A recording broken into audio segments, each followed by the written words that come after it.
and welcome back. This is part 2 of my top 10 things to do when you're bored. So most of you are here because you watch my Sims Let's Plays. So, I did one before of top 5 things you can do in the Sims franchise to when you're bored or on lockdown. So this is part 2.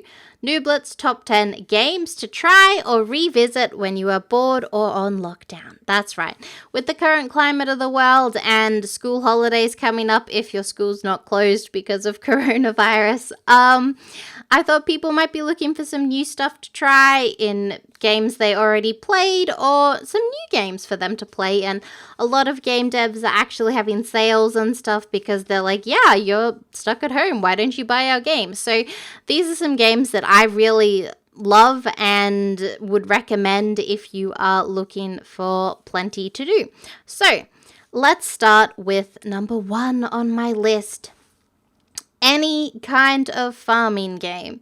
Farming games are amazing. I personally think they're really cool and relaxing and easy to play, and so that's my kind of number 1.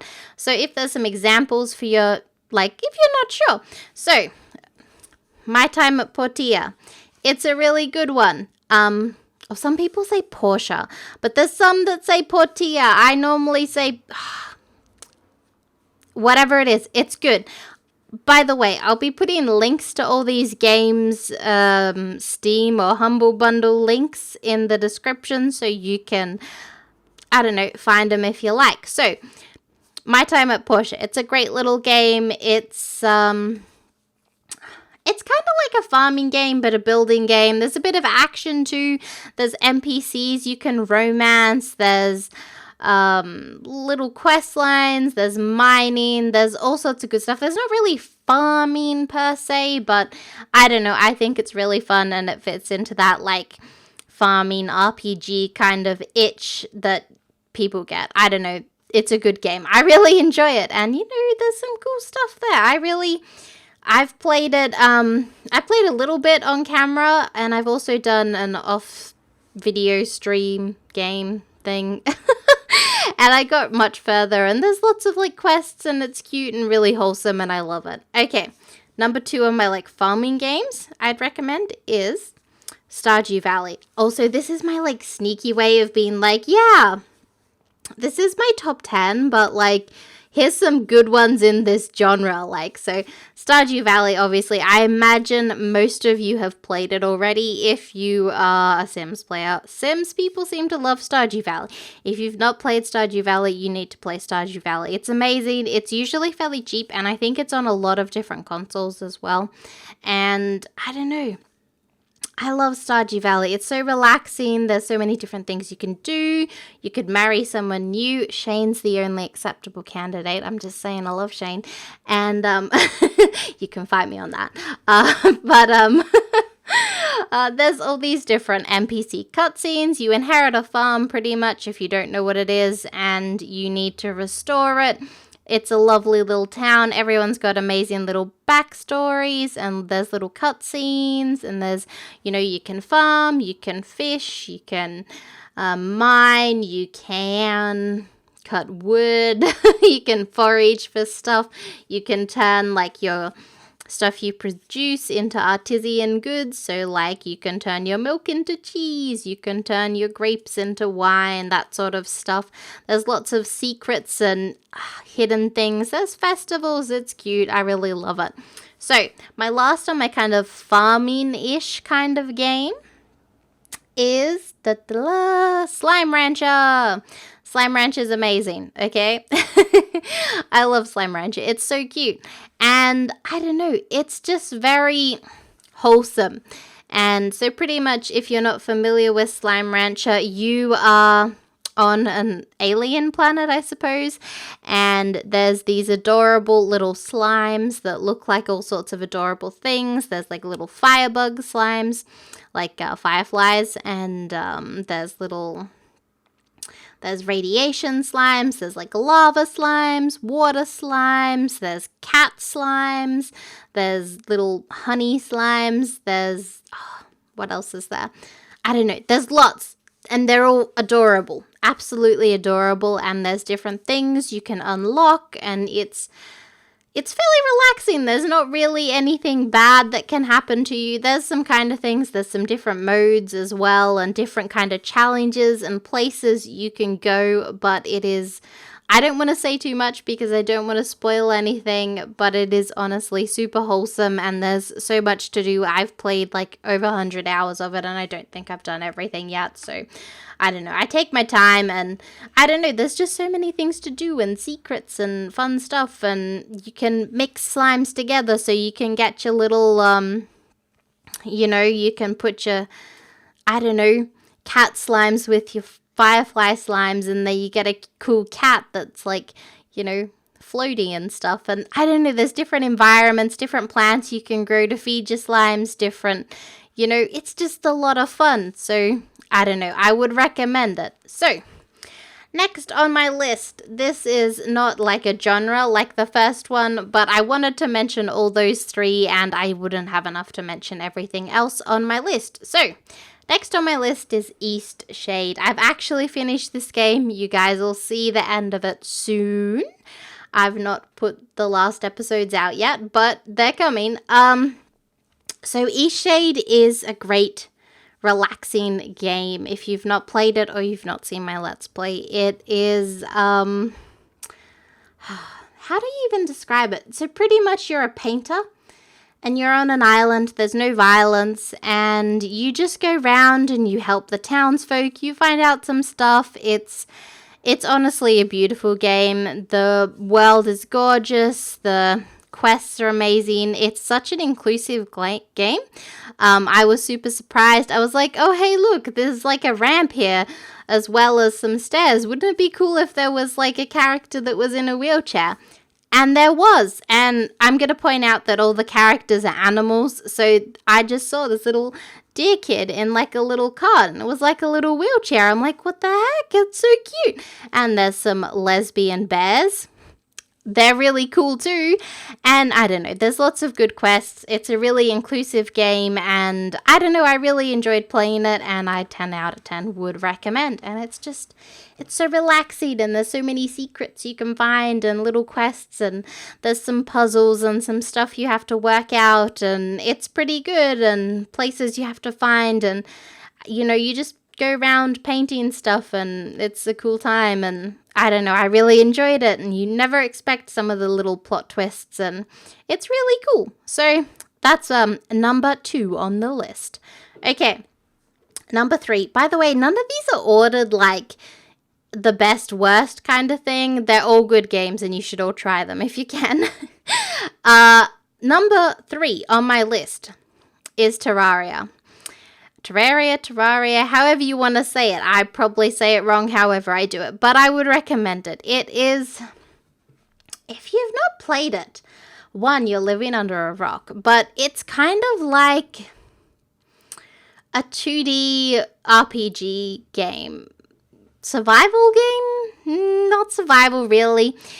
It's kind of like, you guys know Minecraft, right? It's kind of like Minecraft, but not really. And like you just kind of dig down, and I'm not selling the not like Minecraft thing, but you can explore the world. There's a dungeon, there's temples, there's bosses, there's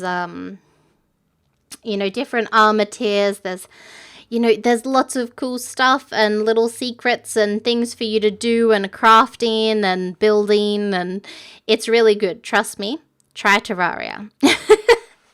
So number 4 on my list. Now, I really debated including this one because it's a bit of a random one, and it doesn't really fit in, but kind of does. So number 4 on my list is Dungeons and Dragons. I know what you guys are thinking. Oh, that's for nerds. But guess what? If you're here, you're a nerd. I'm sorry. Called you out. But,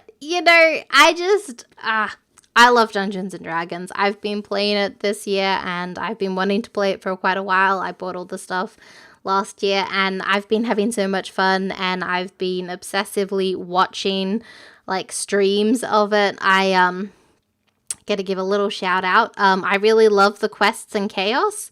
Dungeons and Dragons stuff. I also really love their Call of Cthulhu stuff, and I like their board games too. They're really great. It's a great channel, so you should check them out. I really like them. But pretty much why I recommended this one and wanted to include it is because it can be played a couple different ways. So one, you can play it at home with your family. So I don't know, I've got quite a large demographic, so it could work to play with parents, it could work to play with kids. It's pretty much, I would say, suitable for most people 12 and up, maybe 13 and up, because there can be, depending on what scenario you're playing, there can be some like slightly mature scenarios, but there's a lot that are fairly appropriate for everyone to play. It's a fantasy game, you know, most people like fantasy, but I really like it because it can be done in the house. You can buy the PDFs online to play them, and you can also, you could source them some other way, like buying the books, hard copies, or however you want to find some PDFs. There's ways, that's all I'm going to say. I'm not encouraging it, but all I'm saying is there's ways to find stuff online if you want to buy it. I like D&D Beyond. I buy all my stuff from D&D Beyond, and you get a PDF copy, and it's really cool. So D&D Beyond. But yeah, so you can play it at home, and that's really cool. And you know, it's a really good thing to do because it can also, it helps with basic maths, you know, because you're adding up numbers on the dice, you know. It also kind of comes into the creativity side of thing because you're role playing, you know. Like, I had a really cool time where, like, we were trying to sneak past some people, and you know, I rolled really badly. My character did. So my brother, who was the dungeon master, was like, oh, well, you fell and everyone finds you. But everyone else was in the bushes. And so we had this cool moment where I was like, yeah, I pretended to be one of the guards, and like they shot them from behind with arrows and magic. So, and I managed to not die, which was really cool. And so there's that whole like kind of impromptu, like, role play kind of fun stuff, and it's pretty cool, and it's a good time. But the other good part about D&D is there's plenty of ways, because not everyone can meet face to face all the time, so there is ways to play online as well. So if you're a student, you could maybe play with some of your classmates. You could be like, hey, I want to do this, and there's sites that kind of allow you to play online. So there's one like Roll20. My friend's also thinking of starting up one, so we were looking at it a little bit kind of, but he was more looking at it, and I'm like, yeah, I've heard this one's good, but that's about as far as I've looked into it. So I don't know, I think it's good. And Dungeons and Dragons, everybody, it's great. And there's also like lots of like fun stuff too. You can like also draw your characters if you want to, so that's where the creativity comes in. So it's kind of good for everybody because you can do a bunch of stuff, and it's whatever you want to make it, and it's fairly cheap and easy to run and play. So Dungeons and Dragons on the list. So number 5. Okay, Sims Medieval. I had to chuck a Sims title in here because I'm primarily a Sims channel. So Sims Medieval, it's kind of like The Sims, but not really. There's medieval, it's quests, it's fun. I would recommend it. It's not too expensive. It's on Origin. You can get it that way. And I don't know, it's really enjoyable. And I think I've played it for at least 30 hours. And I've only done the first like scenario on the wheel. There's like 20 of them. So it's a pretty big game. And it's not too expensive. So that's what you want. Next on my list, number 6 is any MMO, which is multiplayer online. Many multiplayer online. Literally any MMO. Pick one. Doesn't matter. Find one. Cool. So, there's free ones. There's private servers of ones you might have played ages ago. Maybe the ones you used to play as a kid are still online. Check it out. There's buy-to-play ones. There's pay-to-play ones. Some of the MMOs I've enjoyed and currently still do enjoy are Black Desert Online. That's a buy-to-play one. That's the one I'm mainly played at the moment. Blade and Soul. I spent about 2 years playing this game. Love it. Great story. It's really cool. Dragon's Nest. Again, probably spent about 2 years playing this. Haven't played it in a while. Not sure if it's online anymore, but there's definitely private servers. Maple Story. I debated including this. This game was my childhood. I recently actually, dirty secret here, everybody, I played a private server of Maple Story for about 2 weeks, maybe 3, and I really enjoyed it. It's quite a vibrant game. There's so much to do, and yeah. And the other one I've played kind of recently was Eden Eternal Vendetta, which is a private server of Eden Eternal, and I don't know. Check it out. It's pretty cool. I don't know. I like it. There's all sorts of MMOs. If none of those like tickle your fancy, just look up, I don't know, top MMOs, like top 100 MMOs, or there's like MMO channels, and they recommend MMO Byte is really good. He and his wife, I think, question mark, have like top 10 MMOs to try in 2020 or something. They do videos all the time about new stuff to try, so maybe check out one of their videos and, I don't know, find something you like. There's free ones and it's good. So if freeze your budget, there you go. There's an MMO for you. So next on my list, number 7 is Don't Starve or Don't Starve Together. So this one I really enjoy, and it's good if you've got some mates as well, and you could also do a LAN party with this as well if you've got more than one device in your home and you have parents or siblings who want to play as well. It's not too expensive, and it's got a lot of stuff to do. It's a survival game. It's got a fairly steep learning curve, but I think that's the fun part of it, is dying and trying to work out where you get wrong and like work out how to plan some stuff. And there's also heaps of tutorials online, but I find just going in there and trying what works, I guess, and what doesn't work. You're like, the first time I played Don't Starve, we made it like a week in game, and then we like failed, and then the next time we made it like 2 weeks, and then the next time we made it to winter, and we're like, oh god, we are so unprepared, and then we died then. And then we tried again, and we made it to spring, and spring was horrific. I died so much. And then we made it through summer without dying, actually. And then autumn again, and then we're like, oh, let's just make a new world. But there's just so many things you can do, and it's all about, I don't know, like you can build bases, you can build, there's bosses, there's all sorts of goodies, there's ruins to explore, like caves and stuff, and there's some good stuff. And if you're playing on single player, there is a story mode as well.